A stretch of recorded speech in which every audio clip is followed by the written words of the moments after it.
Hey YouTube, it's Tyler the Antenna Man here to answer a question many of you may be asking but probably don't have the correct answer. Why are cable and satellite TV services so expensive? I can remember a time within the last 20, maybe 15 years when my dad had cable and it was only $25 a month and included about 80 channels, and it was pretty inexpensive for most people. Nowadays, cable is upwards of $75, $100, sometimes $150 just for your basic cable channels like ESPN and CNN. So why is this the case that cable is just so expensive all of a suddenly?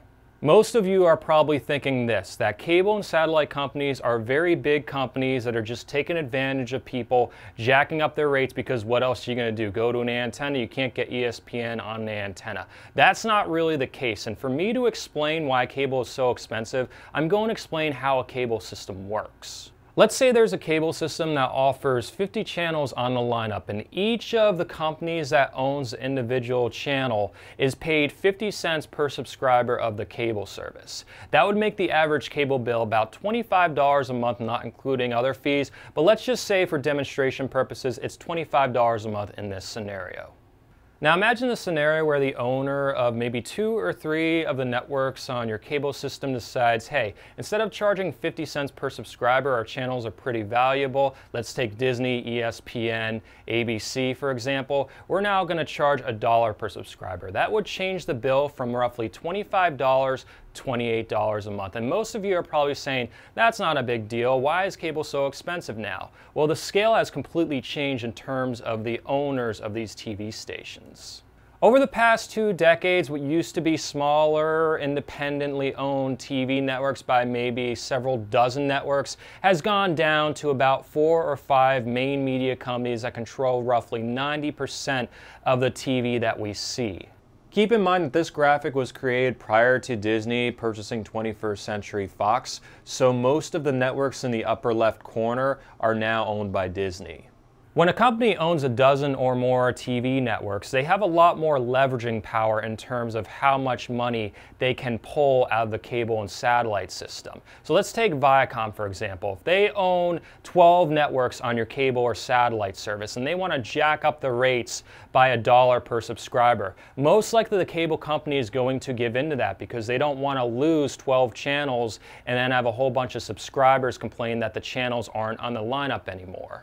What makes the situation even worse is when the TV networks pull their stations because the cable company won't give in to the rate increase. It's really just the cable or satellite service standing up for their customers against this unfair increase. But what usually happens is the big media companies start running these messages on all of their stations saying, DirecTV pulled your favorite station. Make sure you call them up now and demand to bring it back. After this happens, the cable and satellite services are usually flooded with calls from their customers demanding to bring the channels back, when in reality the customers are demanding the rate increase to happen.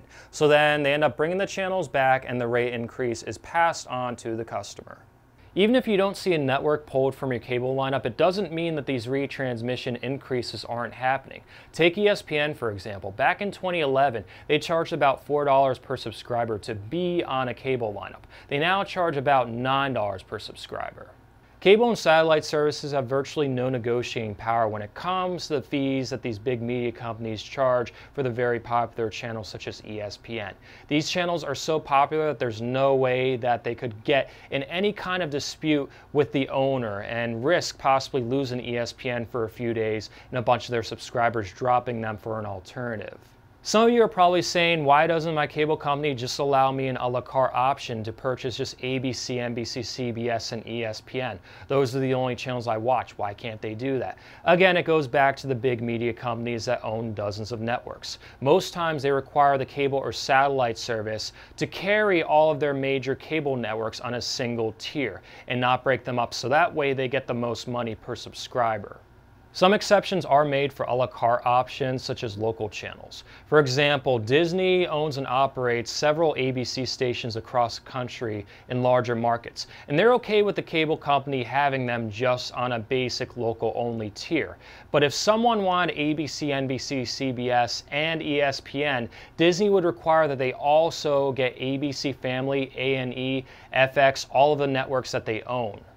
So in a nutshell, the reason why cable and satellite services are so expensive is not because your cable company is trying to rip you off and they're greedy. It has to do with the big media and the consolidation of these media companies. When you have one media company that owns dozens of networks, they have so much more negotiating power in terms of how much they can charge these cable companies versus if there were dozens of companies that own maybe 3 or 4 networks each.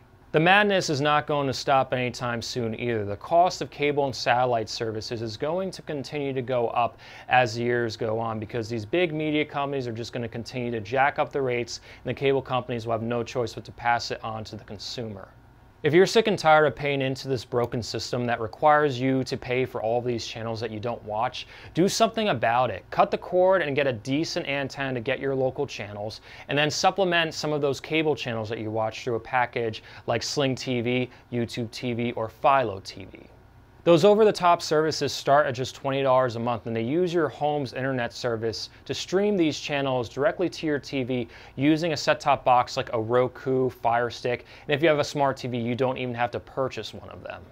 If you start looking through the channel lineups of Sling TV and YouTube TV and you find yourself saying, hey, I got all the channels I want except 1 or 2, I don't see A&E on this lineup, or I don't see Big Ten Network on this lineup, I can't cut the cord as a result. You have to ask yourself, if you're paying $100 a month right now for your cable and you can cut it down to $25 a month, are those 2 or 3 channels worth that $75 a month payout, $900 a year? This is a question that everyone who subscribes to a cable or satellite service should ask themselves. Will I survive without those 1 or 2 channels, especially if I'm getting an extra $75 a month?